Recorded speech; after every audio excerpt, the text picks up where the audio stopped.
So hello hi guys, welcome back to my channel. ఈరోజు matter ఏంటంటే మాకైతే Dasara holidays ఇచ్చారు. మేము మా ఫ్రెండ్స్ అందరం అయితే ఇంటికి వెళ్తున్నాము. ఇంకా ఇక్కడ సెకండ్ ఇయర్ అన్నోళ్ళు ఉంటే మనకు తెలిసిన అన్నోళ్ళు వాళ్ళకి బాయ్ చెప్పేసి మేమైతే ఇంటికి అయితే వెళ్ళిపోతున్నాము. మేమైతే కాలేజీ నుంచి నేరుగా అంగళ్ళకి అయితే వెళ్ళిపోయాము, ఫోటో షాప్కి. అక్కడైతే ఒక ఫోటో ఆర్డర్ ఇచ్చిందనమాట, గిఫ్ట్. ఇంకా గిఫ్ట్ తీసుకోవడానికి వెళ్తున్నాను. నేనైతే ఈ ఫోటో ఫ్రేమ్ ని కొన్ని రోజుల ముందే ఆర్డర్ ఇచ్చిన్నాను.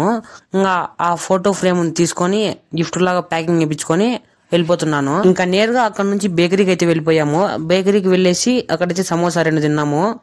ఇంకా 2 సమోసా తినేసి నేరుగా నడుచుకుంటూ వెళ్తున్నాము అంగళలో బస్ స్టాప్ కోసము. ఇంకా ఇక్కడైతే మదనపల్లి బస్ అయితే ఎక్కేసాము. ఇంకా మదనపల్లి బస్ ఎక్కేసి మదనపల్లిలో అయితే దిగేసాము. ఇప్పుడైతే ఒక్కొక్కరికి ఒక్కొక్క క్వశ్చన్ రన్ అవుతుంటుంది మైండ్ లో. ఏందిరా స్వామి ఫోటో అంటాడు, మదనపల్లి అంటాడు అని. ఇంకా అదంతా మీకైతే నెక్స్ట్ పార్ట్ లో అయితే తెలిసిపోతుంది. ఇంకా ఇక్కడికి వెళ్ళేసి ఎక్కడికి వెళ్తున్నాను, యా ఊరికి పోతున్నాను అంతా నెక్స్ట్ పార్ట్ లో అయితే చూసేయండి. మదనపల్లి బస్ స్టాండ్ లోకి వచ్చేసి బస్ ఎక్కేసి బయలుదేరేశాను. అది ఎక్కడికి పోతున్నాను, ఎందుకు పోతున్నాను ఏమనేసి అంతా నెక్స్ట్ పార్ట్ లో అయితే వస్తుంది. Wait for part. ఇంకా అలా అయితే జర్నీ స్టార్ట్ అయిపోయింది. ఇంకా ఇక్కడ లొకేషన్ చూడండి, భలే ఉంది అనమాట వ్యూ. కొండలు పొలాలు అన్ని అయితే గాని. ఇంకా ఓకే బాయ్.